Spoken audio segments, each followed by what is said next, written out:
creative energy called God, or whatever you want to call it, spirit, love. And so we revel in that here at Unity of Pasadena, and we just know the truth as we spend time together and see the God in each other's eyes and see the loving spirit in all of the circumstances which flow and emanate from today's experience. So I'd like you to join me, please, in a unity blessing that we say here at Unity of Pasadena. Please join me. We love you. We bless you. We appreciate you just the way you are. We also have a statement of faith I'd like you to join me in. There is only one presence and one power active in my life and in the universe, God the good omnipotence, and I am one with that presence and power. All right.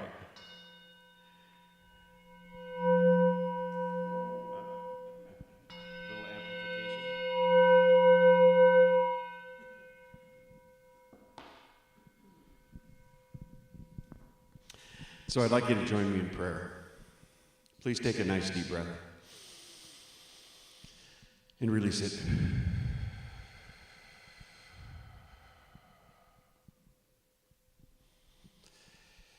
Take one more deep breath. Just sink into your seats and know that this is exactly the space we need to be in today. This beautiful Sunday, as we gather together, heart to heart, soul to soul, knowing at depth the truth of our being. We recognize and know that we are the presence of God together here in this very space. And we bring the presence of God, that presence most often used. The word most often used to describe that presence is love. So we bring that presence. Each and every one of us brings that presence, and we feel it right now. And as we feel it, we know we are in the presence of God. We recognize and know that God is in, around, and through each and everything we see, feel, and know. We recognize that presence as our health, as our well-being, as our creative energy. We recognize that presence of love is our relationships as we spend time together knowing who one another is, feeling one another at a deep level. We're so pleased to be together, so pleased to have this connection. And so in that pleasure, we recognize that this doesn't happen all by itself. There is a board of trustees that we thank and we're grateful for. They make sure everything here is ready to roll every single day. Our administrator, Gay, makes sure that everything is set and ready to go. We have absolutely the greatest volunteers. Our volunteers make certain that we have sound and live stream and are greeted at the door and do the ushering and make sure that everything is working perfectly from beginning to end. And we also have magnificent prayer chaplains that hold the light for each and every one of us. You can feel it. Absolutely feel the presence of their consciousness, knowing our highest, best good today. We also have magnificent musicians for which we're incredibly grateful for, bringing this spiritual realm to our very soul through that medium of music. We are so blessed to have both Mitch and Allison here today. And it's with these blessings that we take them in. We recognize them. We allow them to be ours by saying, and so it is. Amen. Fantastic. Thank you guys for helping me along with that. Let's see, what do we have here? I'll choose this one. It's on a different piece of paper. Remember I told you I was picking different pieces of paper. This one looks like somebody's Christmas list paper. It's good. It's good. Okay, let's see if I can read this. I'm having some survivor's guilt about not losing anything in the recent fires. But I know people who have needs but are not asking for help. How can I be helpful but not offensive? I know our church can do a lot. Do you have any advice as to how to look at it? Interesting. All right, so there's a lot in this. There's a lot in this question, and I want to start with this. We talk a lot about empathy. We talk a lot about compassion. We talk about walking in others' shoes. Being conscious enough to understand and know what other people are going through. We talk about that a lot. And I think for the most part, we're really, really good at it. But I think that where our energy really shines is not in necessarily feeling guilt around that, not having had that happen to us as individuals, but in stepping into the work that needs to be done to help soothe and build and rebuild and love. And love, by the way, I just have this knowing, this deep knowing that love is healing. And when we bring love to the moment, no matter what's going on, we're engaged in the healing process. So I think that we bring the love, we bring the activity, we bring everything we can possibly do to bear in this situation, to pull together. I use this metaphor all the time, pulling on the same end of the rope. We are working together to make certain that the perfect unfoldment occurs. It may not look perfect right away. It may just look like we may feel inconsolable about it initially, but it's moving in a direction which we know, if we move with love, is healing. And so we're there for you. We get an opportunity here at Unity of Pasadena to actually be who we say we are. And I love this question because I get a chance to talk about this. We have a fund, and some people in this room may be suffering, but won't come forward because they're feeling that there might be others who need it instead of them, or they have some guilt around asking for help. Maybe not trusting the process as it could be or can be trusted here at Unity of Pasadena, but we're here for you. And if there is suffering going on, we would love for you to tap into our love. And whether that love shows up as an emotion, as connection, or as finances, or as material support in terms of food, or whatever else it might look like, please step into that realm where we can help you. This is why we exist, by the way. This is why we became a community. And so my feeling is that we get an opportunity to show who we are. We get an opportunity to live in integrity. We have a couple of funds that we have access to, and we have had people who have been very, very generous. We have a way to help.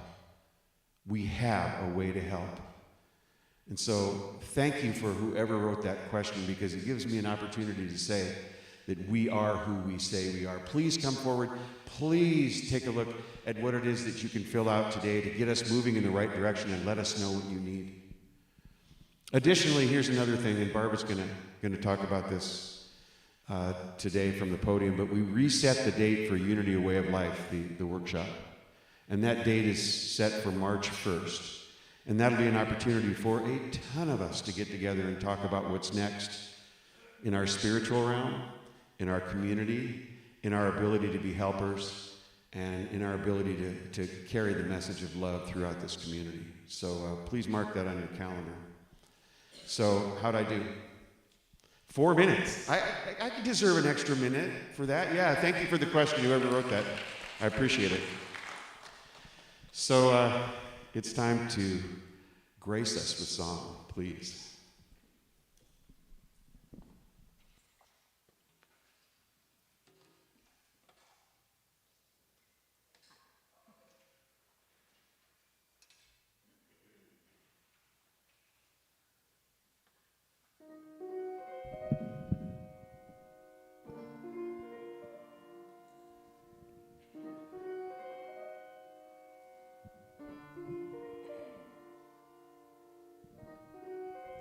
I believe in open doors.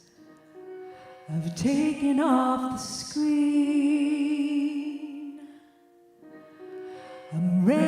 to let the world come inside and touch my life.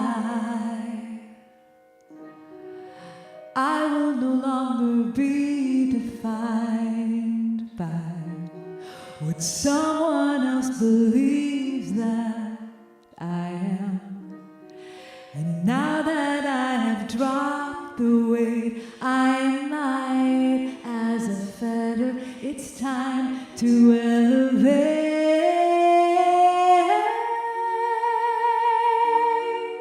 Sober rise, lift your eyes, spread your wings and prepare to fly. This is your moment of your life. Go ahead and fly. I believe in open doors. I'm outside of the box.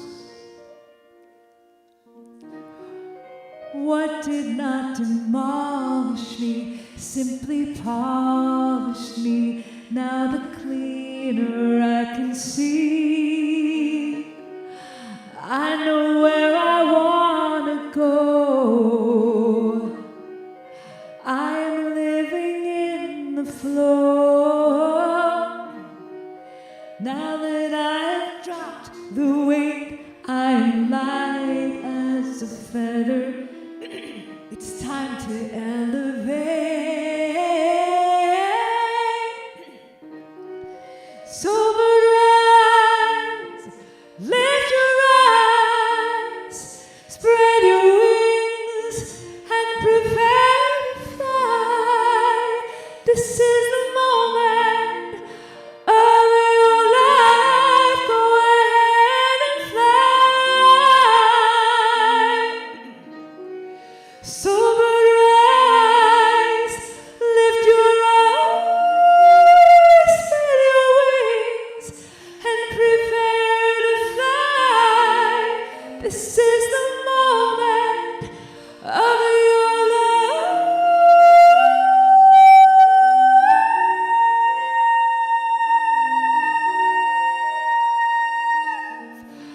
Go ahead and fly.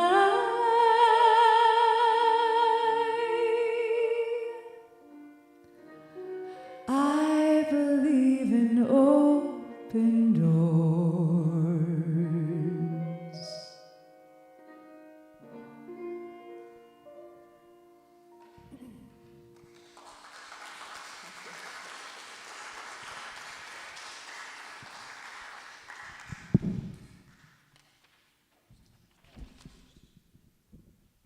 You want me to talk with my eyes?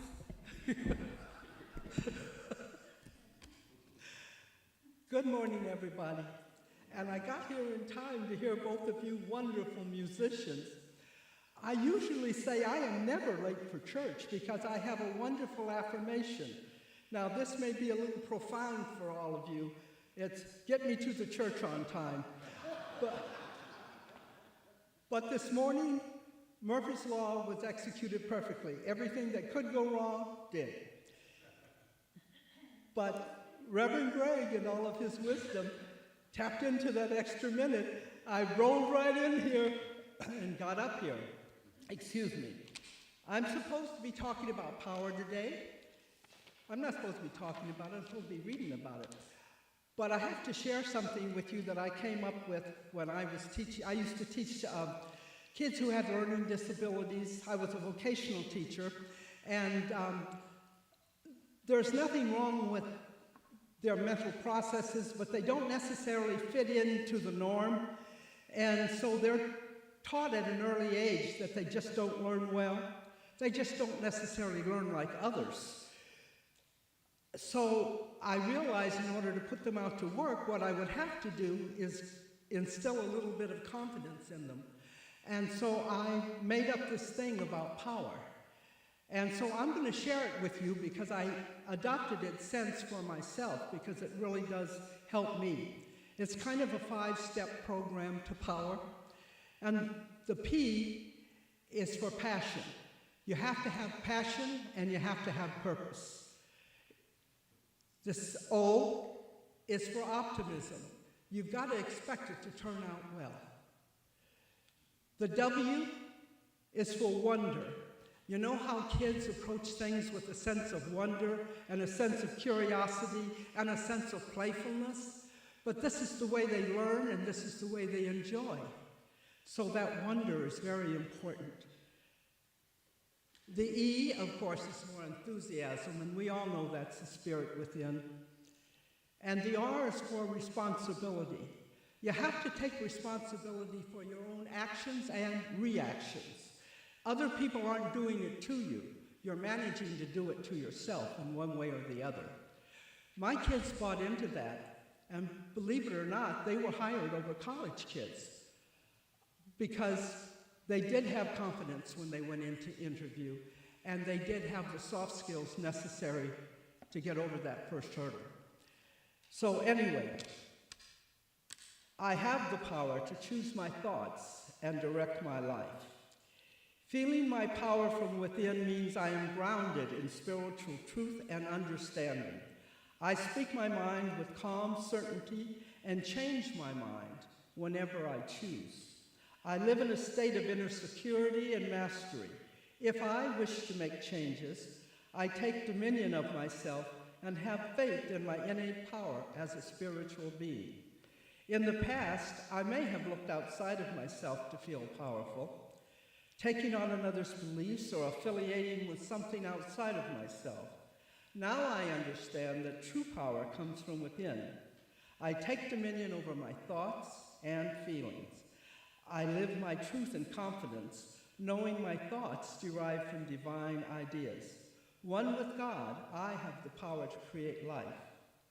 For God did not give us a spirit of cowardice, but rather a spirit of power and of love and of discipline. 2 Timothy chapter 1, verse 7. Thank you.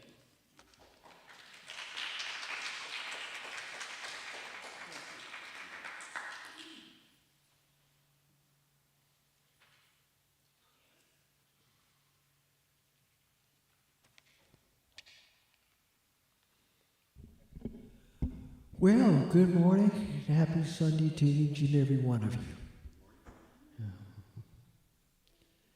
It is my privilege and pleasure to pray with you.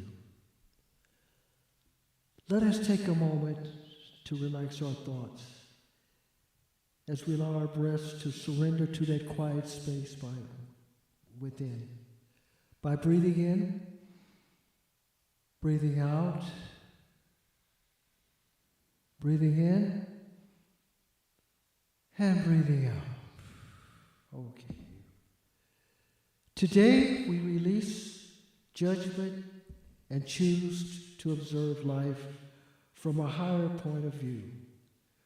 We turn away from conversations or news events that cast blame or criticism.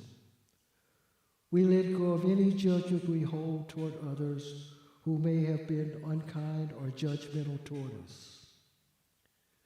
We choose to be a witness to love and well-being in our beautiful, infused world. We practice seeing every God's creation as we expectantly look for acts of loving kindness. We also watch for opportunities to be a blessing. If we have criticized ourselves, we focus on past errors or goals not met. We now let go of self-judgment and embrace it with self-love. We make a list of our positive gifts and unique talents, appreciating who we are, a beautiful divine creation.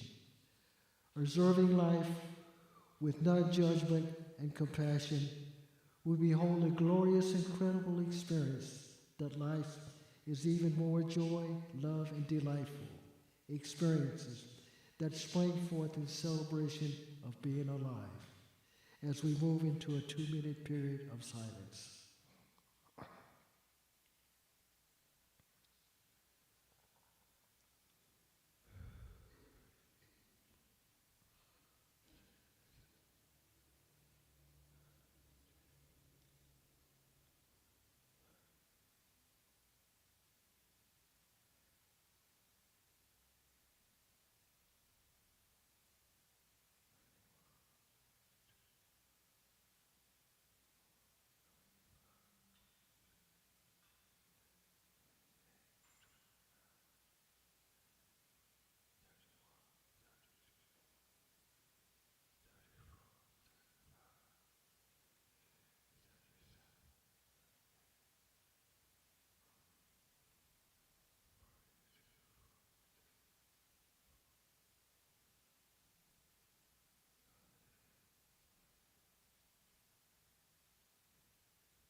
As we open our eyes,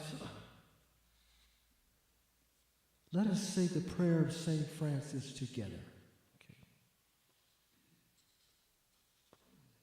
God, make me an instrument of your peace. Where there is hatred, let me sow love. Where there is injury, pardon. Where there is doubt, faith. Where there is despair, hope. Where there is darkness, light. Where there is sadness, joy. O divine presence, grant that I may not so much seek to be consoled as to console, to be understood as to understand, to be loved as to love. For it is in giving that we receive, it is in pardoning we are pardoned, and it is through grace that we are giving less. Amen. Thank you very much, and may you have a blessed day.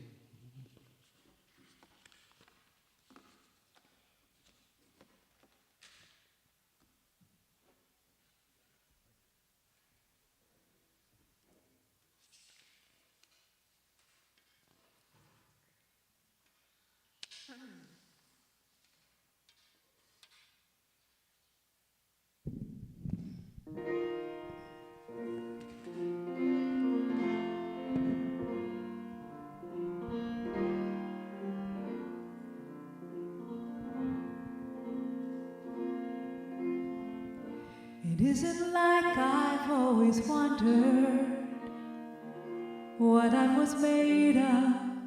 Is this really me? I've only recently discovered I've always stood in the shadows of expectations of me. Now that I see there's no judge, there's no jury. Now that I know I can take my own road, I feel a freedom that I have never known.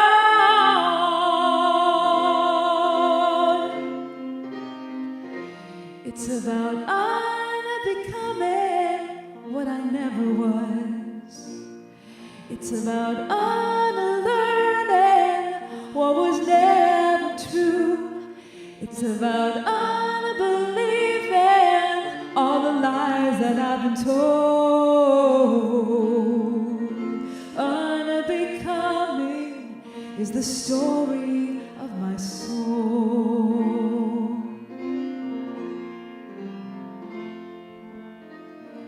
Everybody's name is given. Nobody asks us who we really are. But after so many years of living, you wouldn't think the answer would still feel so far.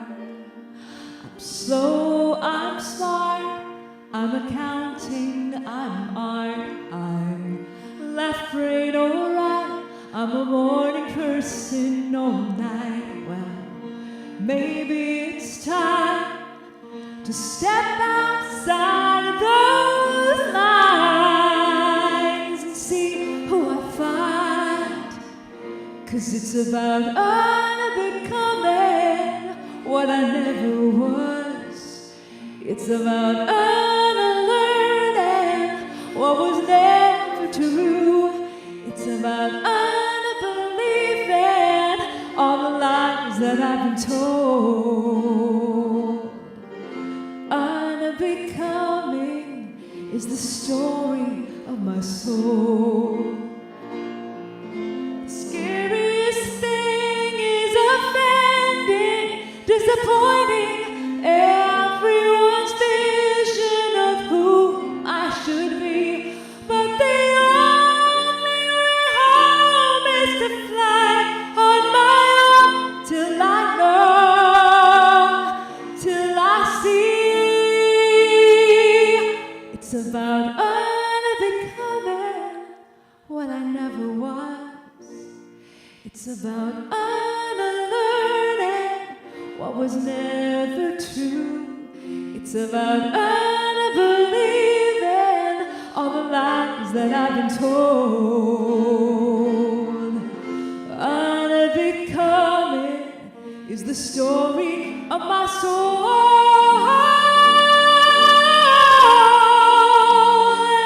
Unbecoming is the story of my soul.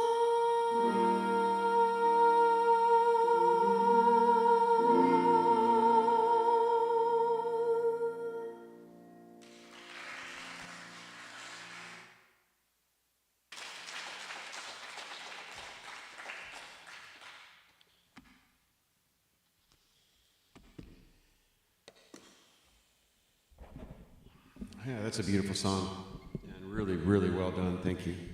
Appreciate it very much. Yeah, Daniel Nahmod writes some pretty good stuff. You know, he's deep. He's deep. I appreciate that, and I get the depth. I understand where he's coming from. You know, when he writes new songs, I'm always, maybe the first to get a hold of him and say that one. Now that's a good one. That one really, really belongs in our church. He doesn't necessarily write songs for churches, but they end up in these churches because they tell the truth. You know, that's what I really like about it. So here I am, you guys. So happy to be here. I wasn't sure I was going to be here about 4, 5, 6 days ago for today's Sunday service. But I'm thankful for the prayers that I received from each and every one of you. I'm thankful for the prayers I received through Silent Unity. And thank you, Paul, for putting my name into Silent Unity, and Jackie's as well. So here's what happened, just as a cautionary tale for you, as well as maybe an experience that you can take with you, understanding and knowing the possible ramifications of what it is that we do as human beings. You know, I mean, we have these really interesting stories we've told ourselves over our lives. And one of those stories that is held deeply by a friend of mine is that you go to work no matter what. That it is a badge of honor to work through something that's difficult, like even a sickness. You go to work because that's what you do. Now, I didn't know that he held it so deeply as a principle in his life, maybe even beyond where he understood it at a conscious level. I didn't understand that was what he was bringing to the table a couple of weeks ago when I went to his office. And I wasn't the only one, by the way, who showed up at his office for a meeting. And he was contagious. He had symptoms of flu A, influenza A. I didn't know that. Nobody in the room knew that. He was the only one that knew that his health was not exactly the way he wanted it. He seemed to have a little bit of a cough. Something was bothering his throat, something deep in the respiratory system, but, you know, he was going to work through it. So a few days later, I started to get symptoms of not being able to breathe. I started to get this deep chest experience myself and decided to take a test. You know, they have tests nowadays that will actually tell you whether or not you have COVID or influenza A or influenza B. It tests for three possibilities. And so thinking, well, this could be COVID. I'm having a really hard time breathing. It came back influenza A, which of course always brings me to that moment where I start doing research. You know, if there's something I don't know enough about, I'm always going to go find out more about it. And so I did just about everything I possibly could to find out what it was and how deep it is going to affect me, and how likely it is that Jackie's going to get it as well, and how contagious that it might be for any people that I come across. Learned very, very quickly that we had to isolate ourselves completely. That this is a dangerous flu. It is the most dangerous flu that we have in the United States of America, maybe worldwide today. According to the research I did, this influenza is the Spanish flu. It is a derivation of the Spanish flu. Do you remember the 1918 pandemic, the Spanish flu that killed so many people back in 1918? That Spanish flu really made the hair stand up on the back of my neck, honestly, because I know something about the ramifications of the Spanish flu, and I learned it through my father, whom Jackie and I were fortunate enough to be able to take care of in the latter years of his life. He sort of let go some of the things that he was feeling as he got older, some of the history of our family, some of the things the stories that hadn't been told. You know how the family secrets, will hang around in the closet until somebody's willing to tell them. And in the last years of his life, he was willing to tell some of those secrets. But I remember going through some old pictures of his, and there was a picture of the family, his family. He as a little boy, and a couple of his brothers. And I pointed out one of the little kids in the picture, and I said, "Who's this, Dad? I've never seen this little boy before," because I knew my dad's picture, and I knew his older brother, Curtis, and I knew his sister, Dorothy, but I didn't know this little boy. And he looked at that picture, and he immediately sobbed. He broke up. He couldn't talk for 5-10 minutes until he finally composed himself, and he said, "That's Delbert. It's my little brother Delbert." And Delbert passed away during the Spanish flu in 1918. And he was the cutest little kid. Delbert, absolutely a gorgeous little child. And of course, I never got to meet Delbert, and no one ever got to see him grow up.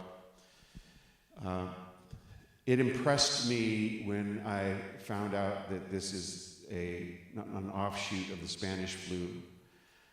It impressed me as to the danger of having these preconceived ideas within ourselves that we work through these things no matter what. It's more important to go to work than it is to protect human life. I thought to myself, if he only knew, if this man only knew, and if he only knew Delbert, the Delbert story, I don't know if he would have made those same decisions. So this influenza A for us was very difficult. Not only was it difficult for us to breathe, it was difficult for us. This isn't the kind of flu, by the way, that has you in the bathroom all the time, where you're getting sick and you're sitting on the toilet, and a virus that shows up as what you would typically think of as a flu. This is the kind of flu that shows up as pneumonia, that shows up as deep inability to use your respiratory system. It shows up as an inability to catch your breath. It is a very scary type of illness that sort of has you wondering whether or not you're going to live. And so I'm still suffering from what feels like a fog. There's a fog. I mean, I stood in front of the windows today, and somebody said, "What you looking at?" And I thought, well, I should probably talk about the washing the windows as opposed to the fog in my head, because they look the same. It's like the windows are a little foggy here because of the dirt on the outside, but that's sort of the way my brain is working too. I'm not to that point yet where things are sharp, where things are clear. It's weird. I see strange things creeping into the side of my vision. It reminds me of those old Outer Limits shows where everything got a little bit wavy on the outskirts of the picture, which was, of course, intended to give us the feeling that something very strange is going on, those wavy, lines, those looks. It sort of feels like that. And so I'm a proponent of letting everything be if you're sick. Don't come to church. Don't go to work. Don't give yourself to a task that you, for the moment, mistakenly believe can only be accomplished by you, because that's not the truth. That's not the truth. So that's my influenza A story, you guys. And I got to tell you, I'm so happy to be back here.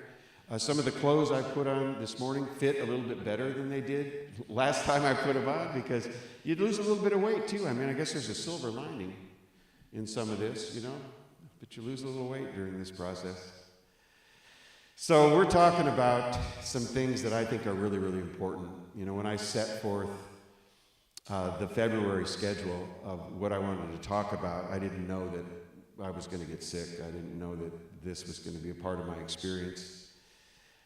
And because it is, we had Dr. Liza speak last week, and she talked about some things that I know are really, really important, because she was able to step right into the first agreement with a real responsive understanding of what the first agreement is all about.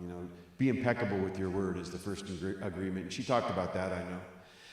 The four agreements by Don Miguel Ruiz are legendary. The Toltec wisdom that is told through his words, through his understanding of life, is just fantastic. And what I wanted to do, and what I'm going to do just for a moment now before I move into the second agreement, is what I wanted to do was to relate that wisdom, that ancient wisdom of being impeccable with your word because your word creates your reality. I wanted to relate that to other traditions. You see, because when I hear somebody say that, when I read those words, I think to myself, that sounds a lot like. And then I start to pick out the things it sounds like. It sounds a lot like the ancient wisdom found in the Bible. It sounds a lot like the newer, more modern wisdom expressed in unity. It sounds a lot like the things I've heard magnificent philosophers like Plotinus and Socrates talk about in some of their writings. It sounds the same at this upper level of understanding. I mean, people go through these levels of understanding in their lives where they're given to be able to see and feel deep truths that they couldn't see and feel before. One of the reasons why we have so many people in these rooms here that are over 50 is because some of the things we talk about are maybe not understandable as a youngster. And, not by everybody. I'm not saying by everybody. I mean, you bring a tremendous sense of understanding, of knowing, a deep sense of historical truth. But that's what I love about real truth. In the third principle of unity, there are 5 distinct principles of unity, and last month we did 2 of them. But the third principle of unity is that human beings create their existence by their thinking. That's the third unity principle. A principle is something that doesn't change. A principle is something that is immutable. A principle is something that you can rely on. It's not just going to happen in you, through you. It's going to happen in Lee. It's going to happen in Greg. It's going to happen in Luann. It's going to happen in each and every one of us, because the principle is the truth. Once the truth is pointed out, you can start to see it unfold in your own life. It's a wonderful thing. But the real truth of what we talk about in rooms like this is that Jesus was considered to be a Messiah. A Messiah would come and defeat all enemies with strength, with the sword, with power, with kingly energy, the agency necessary to change the circumstances in which people lived in. They all expected that from Jesus. He did not bring an outer change. He brought an inner change. That was the message. I mean, that's the truth that he brought. People didn't quite understand that. What are you bringing? You mean you're not going to come in and straighten all this out? No, I'm bringing a new way of thinking. I'm bringing a new way of understanding life. I'm bringing you something that you can internalize, that's inside yourself, that will outpicture in your life. The work that you're doing is what will outpicture in your life. I'm not changing the picture of your life. You are. And here's how to do it. Oh man, isn't that the same message that Don Miguel Ruiz is bringing here? Be impeccable with your word. It's your word that's going to create your reality. And when I say word, I'm not just talking about these things I'm saying into a microphone. I'm talking about what I say to myself. I'm talking about how I feel as my word. It strengthens my word. I'm talking about my own beliefs, my deep-seated beliefs, my thoughts, my feelings, my deep-seated beliefs, which turn into my actions. That's my personality. My personality is creative. So is yours. And it's created the beautiful Connie I see today, the beautiful Sam, the beautiful Laura, the beautiful Marty. It's created, that personality has created such amazing individuals. Each and every one of you. Just amazing people. And so when I hear Jesus say these things, I know what's happening. When I read Don Miguel Ruiz, I know what's happening. When I read our third principle, that human beings create their experience through their thinking, I know what's happening. There is a truth happening, something that happens all the time, a principle. It's unfolding in each and every one of us. It can be found once you understand it in everything that exists in our society. It can be found in everything. Every philosopher touches upon it. Every psychologist now utilizes it in the way they treat people. Every person standing from a podium had better understand that. Otherwise, in my view, they have nothing to say. So that's the first agreement. And I just love the idea that we can relate these things that we talk about up here to other great truths that have existed in this world and will come in the future. So you know why it's so important that we be impeccable with our word? Because we're creating stories about ourselves. We're creating stories about our lives. They may not be true, and if we're not impeccable with our word, then we're going to create a lot of stories about ourselves that aren't true. Do you know anybody in your life that has a skewed sense of who they really are? Sometimes they're much more than they think they are. Sometimes they're living in a fantasy world, can do no wrong, never made a mistake in their lives, have no need to apologize for anything because they've never been wrong. I know those people. We create these stories. We create them with our inner talk. We create them with our feelings and beliefs. The way we see the world is created right in here. Right in here. I bring a great Gregness to the world. There is Gregness in everything that I see and feel and do because that's my thing. I'm Greg, And you're Allison. And you bring an Allison-ness to everything you touch. Same is true with everyone. But the things that we tell ourselves sometimes aren't true. And this is what Don Miguel Ruiz is talking about in his second agreement when he says, don't take things personally. Because sometimes we tell ourselves something that isn't true, which is that it's about me. It is about me. I mean, we protect ourselves. We know that we can't subject ourselves to dangers, to situations that can harm us, maybe harm our families, So we have to have this fight, flight, freeze, reflex, we're animals at depth, right?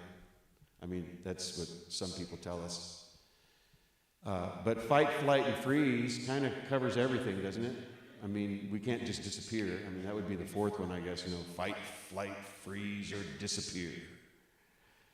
Do you remember the show Soap? Do you remember that show? It was yes, exactly. Bert was a character in this comedy show called Soap, and he would disappear, or he thought he would disappear. He would tell himself that he'd just disappeared. He'd say it out loud and know that it was true. When he couldn't handle things, he would just leave. He would just clap his hands and leave as if he wasn't there. I suppose that would be a great solution, wouldn't it? That would be wonderful. But no, we are involved in flight, fight, freeze, and so we take a look at something that comes our way, and immediately we decide how we have to use it, and it's got to be about us when we do that. And so somebody says something that offends us because we have decided that it's about us, that it's about us.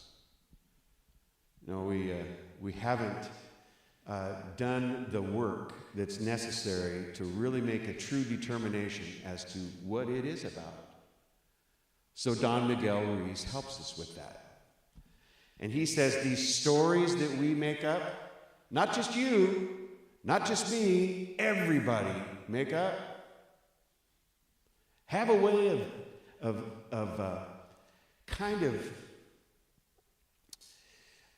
impressing things upon other people that get taken in the wrong way. And he says the way to take things that bother you or offend you is to recognize that that's part of their story. In fact, it's a major part of their story right now because they're expressing it to you, and it has nothing to do with you. All they're doing is expressing their story, and you just happen to be in the way. Isn't that interesting? What they're saying isn't about you. That's his major premise. And he says that during his recitation of this second agreement all throughout this magnificent writing. And I have a couple of quotes here that will just, lay it out completely. He says on page 48 of the four agreements, whatever happens around you, don't take it personally. Nothing other people do is because of you. It's because of themselves. Nothing other people do is because of you. It's because of themselves. Even when a situation seems so personal, even if others insult you directly, it has nothing to do with you. What they say, what they do, and the opinions they give are according to the agreements they have made in their own minds. Oh, he's getting real clear here now. He's getting real clear. When you take things personally, then you feel offended, and your reaction is to defend your beliefs and create conflicts. Conflicts are created as a result of taking these things personally, when really it's just about the person who said those things, not about you. I remember when I first recognized that to be the truth. I think I was driving on the road, and I think somebody was unhappy with my driving. And I think that I saw a middle finger in this story somewhere, And boy, did I take that personally. I thought, man, almost like I have to defend my honor. What am I going to do to defend my honor? Am I going to give him one back? Maybe give him the double whammy, Use both hands, take my hand off the steering wheel? I don't know. But I got to let him know how I feel. Oh, my goodness. And then I thought, that person doesn't even know me. I'm being so affected by a person who doesn't even know me. They've never met me before in my life. They couldn't pick me out of a lineup, And I am offended. And people die in such circumstances, They're so offended by it, they end up in car chases on the freeway. They shoot guns at each other. I thought, whoa, my gosh. It's a middle finger. They don't even know me. But you know how we are. I have 6 kids. At least 5 of them have said to me at some point in time, usually at bedtime, I hate you. And if you have kids, you know what I'm talking about. It's time for bed. It's time for you to go to bed. I hate you. You're the most awful dad in the world. I don't want to go to bed. He doesn't hate me. He just doesn't want to go to bed. He really doesn't want to go to bed. Yeah, can you imagine? I'm never going to speak to you again. No, it's a little easier to see when it's a 5-year-old, or a 4-year-old. But it's true. That didn't have anything to do with me. He didn't hate me. I was just making him go to bed. You know, taking things personally, when we talk about it in that realm, it sounds a little silly, doesn't it? I mean, why would we even bother? But what it does is give us pause and allow us to say to ourselves, well, let's look at not just me, but let's look at the we. You know, I need to know really a little bit about what this other person, this little person, or this big person really is thinking, what's going on in their lives, you know, what's happening in their lives. I mean, this may be one of the most difficult times of their lives. You know, as my kids got older, they had difficult times. You know, and they'd lash out, not because I told them to go to bed, but because there were some rules that had to be set forth so that they could live in the house. And, you know, there was a lot of very, very hard feelings. But I'd have to try and express to them, this is not about you. This is a rule that we set forth to protect ourselves and our family. This is how it has to work, you know. Not about you. I'm telling you, this is the way this situation works. And the sooner you realize it here, the more likely you're going to realize it when you're at work or in a relationship, a difficult situation arises. You'll be able to understand it. It's not, you know, personal. It's not personal. So I started thinking about this concept of not taking things personally, and I thought, you know, it is Super Bowl Sunday. It is Super Bowl Sunday, you guys. It's Super Bowl Sunday, and I thought to myself, who probably hates Super Bowl Sunday more than anybody on the whole planet? I thought, well, probably the referees. They're going to be the most hated people on the planet. There are going to be people that are going to be saying the most horrible things that you could possibly say to a person about the referees. Are you blind? Are you on the take? What kind of money are you getting for that call? Are you an idiot? Oh man, you know, Tim, I know that you love football, and so you've been probably really engaged in some of the banter, or read it once in a while about the banter about, you know, maybe the closeness of referees and coaches, and, you know, is that all right? Is there something there? Are they making calls on behalf of a certain team? Are they on the take? You know, I mean, horrible things they're saying about these people that, you know, have done the best that they possibly can in order to you know, make sure that there's integrity in the game. But they're humans, and they make mistakes. So the first thing they have to do, at least this is how I see it, is say, well, that comment really isn't about me. They just want their team to win, you know? They just want their team to win. That's why they're saying that. But then I think to myself, well, maybe it's true. Maybe that was a bad call. Maybe it's time for you to take a look at that. Maybe it's time for you to do a little inventory and say, well, maybe I could have been wrong. Could I have been wrong in this situation? I mean, that's another level of Don Miguel Ruiz, because I think that unless we really take a good look at that, we might not be able to fix it, because if I say I'm wrong, I can take a look at it and make something out of it. What can I make out of it? Let's see, what can I make out of my mistake? Thank you, Barbara and the board. They made me this little reframe is what it means, reframe, and so I can reframe it. Yeah, I'm not an idiot because I made a mistake. I'm a person on a path of learning. You know that? I'm a person that learns, and I learn from these mistakes, and I absolutely revel in them, and I will admit them when I make them, because that's part of the learning experience. That's part of enjoying the emotional maturity that I enjoy. My reframe is not, oh yeah, I'm an idiot. It is, I make mistakes and learn from them. I have compassion for my humanness today. I do. And so I'm not afraid to look at it. I'm not just going to throw it down and go, it's not mine to look at. I'm not going to do it. So I know a couple of referees who actually have to engage in that. They actually have to take a look. Some of them actually watch the games later on, to see whether or not they did make mistakes, and they learn from them. Makes them better. Yeah. because they care about their craft. They're not out there making mistakes just because they hate you. So I love this ancient wisdom. I love, in fact, we love it so much as a board here at Unity of Pasadena. We do the 4 agreements before we start any board meeting, so that we are impeccable with our word, so that we don't take things personally, so that we don't make assumptions, and we always do our best. Those are the 4 agreements. So, you know how I remember those? Wouldn't you like to remember them? Wouldn't you like to? All right.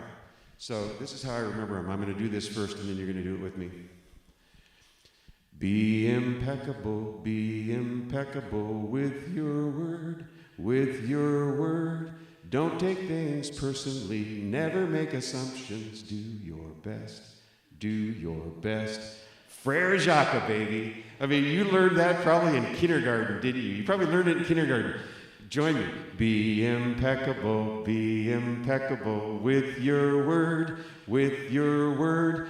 Don't take things personally, never make assumptions. Do your best, do your best. How cool. Don Miguel Reese, you're welcome.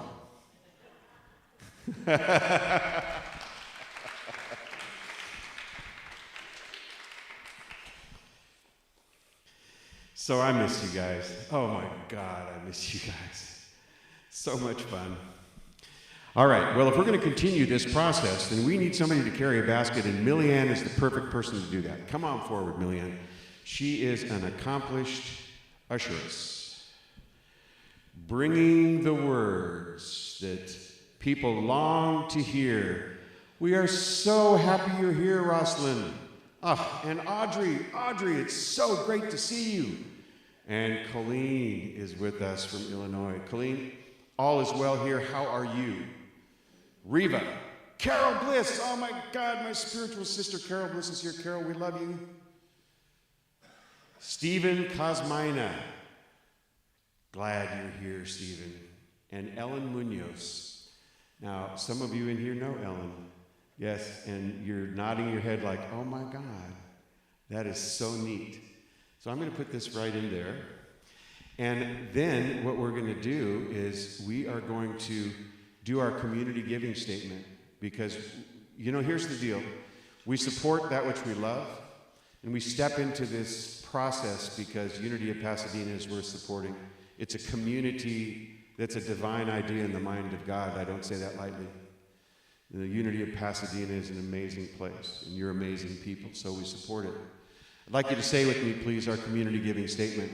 God is the source of my overflowing supply, and I am grateful, and so it is.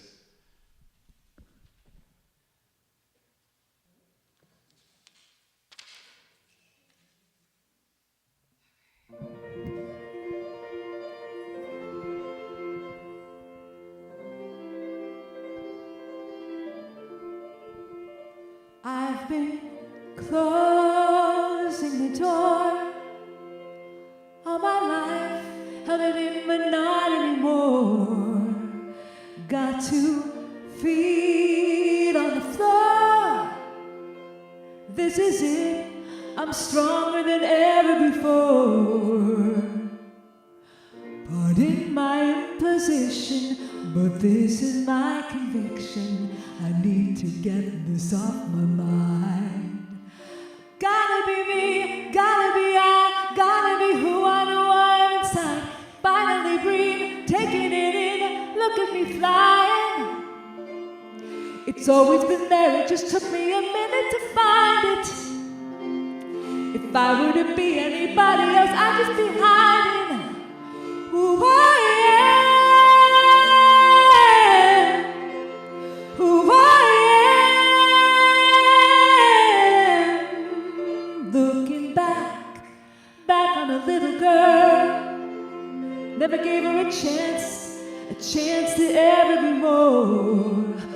I didn't love her, but I'm gonna love her right here and forever. It's time to push open the door. Pardon my imposition, but this is my conviction. Ain't nothing left to hold me down. Gotta be me, gotta be I, gotta be who I know I'm inside. And finally breathe, taking it in, look at me flying. It's always been there, it just took me a minute to find it. If I were to be anybody else, I'd just be hiding who I am, who I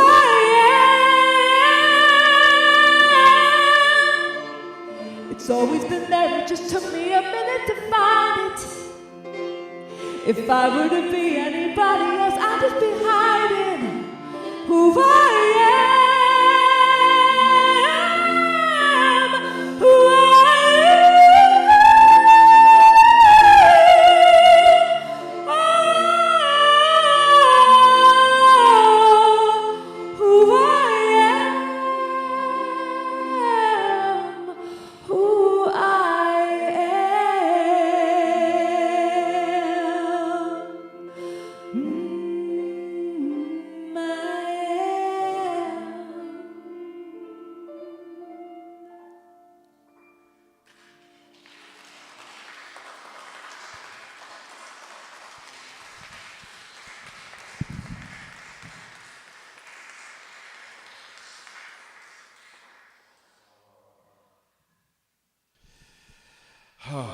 Thank you, Millyanne. You are incredible. Yes. And so we're going to pray over these tithes and treasures, and there are promises involved, so you guys kind of take a deep breath with me. We're so grateful. We're so thankful for these tithes and treasures. We promise to use them with integrity here at Unity of Pasadena. We promise to use these to support what it is we do, what it is we believe, what it is we send out to the rest of the universe, which is pure truth. What it is we do for each other, truly as each other. For that's a great responsibility. We accept it. We're so grateful for the opportunity to be able to be who we say we are. To take those deep breaths in, knowing that we're breathing in the love of God and letting it work through us, coming out through our hands and our feet, the things we say and how we act and react. And so this is gratitude in action. I release these words into the law of mind, knowing that they're done. And please join me by saying, and so it is, amen. Thank you.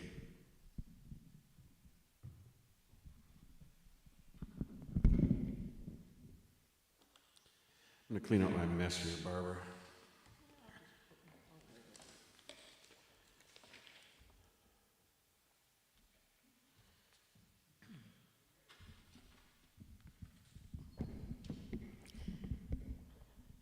And we have the opportunity to express gratitude because we have a community and we have a vision and a mission for that community. Let's take the opportunity to affirm those together, starting with our vision. Envisioning a world powerfully transformed through the growing movement of shared spiritual awakening.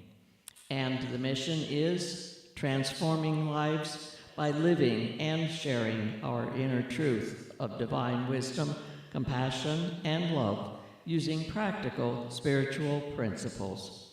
And we have 4 core values, which are creating community, living love, teaching truth, and serving spirit. And we have a wonderful hospitality time again today. The leaders for this are the team D through J. D through J. Yes, thank you all. Sandwiches today from this D. Oh, okay. All right. Thank you. Okay. And also, we have something else special at this particular hospitality, and that's a great big birthday cake. Because we're going to celebrate our February birthdays, who are Shirley Powell, Luann Stevens, Lee Zebold, and Georgette Brownlee. Well, those of you birthday folks who are here, please stand while we sing to you. Happy birthday to you.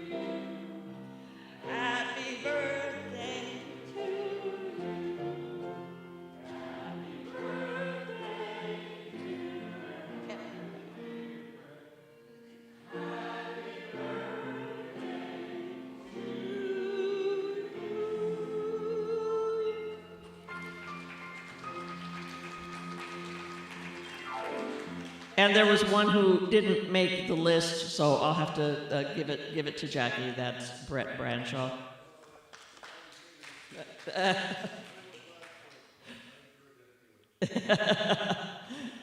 Okay, and like Greg said, we just this morning made management decision as far as a new date for the Unity A Way of Life class, and we moved it to a month down the road, March 1st, and it will follow after the lunch break between Gay's class. And so it'll be from 1 to 3 in the afternoon on that Saturday. And also, we have another change that will be reflected in your monthly bulletin. So if you've got your monthly bulletin with you, besides adding the date of March the 1st from 1 to 3, also change the new member Sunday to March the 9th, because otherwise it was just going to be right the very next day behind. And you know, one of the we need to give ourselves a little opportunity for those who choose to become members who are not currently members. So gave ourselves another week on that one. And speaking of Gay's class, okay, now that starts this Saturday. How many have signed up? Oh, so a bunch of people have curiosity in that area. And so we're looking forward to it. Please do it this week if you still want to, but haven't. So give Gay a little bit of time to get ready. And by the way, I did find my birth certificate, even though she had already done the chart in 2 different ways out of her generous self. So she'll also need that information in order to make the class complete. Is there anything else specific you'd like us to share about it? No, I'm just looking forward to it, and if everybody can get me their day, time, and Place. of birth, I will make a chart for you of your whole personality for free. Okay. Well, it looks like a fun time for 6 weeks on Saturdays. All right. I was going to also point out on your new bulletin, we had so many things to announce last week, I just didn't bother with it, but you've got the high-level summary from the month of December here, which shows that we did close out that month as well as our entire year in the black. And when it comes to our annual meeting, which is also going to be in March and is in your bulletin on March the 23rd, you'll get details about the entire 2024 financials. And in preparation for that is something that I briefly mentioned before. We'd like to be sure that we've got all of our members' information up to date, including if you have one, an emergency contact, okay? So these are out. I think I'll just scatter them around on the tables because I've only got a few back, even though they've been here and I sent them out by email. And then anybody who is not a member, but you're still part of us, you attend regularly, you're thinking about being a member, you support us, you're our friends, you just find us fun. There's a sheet called Attendee, basically asking for similar information, although it's also asking if you've got any special interests, particularly would you like to become a member. So these are both out there, and it'll give me time if you fill them out now to get all of our paperwork in order for our annual meeting. And that's about all I have today, so I'll turn it back over to Reverend Greg.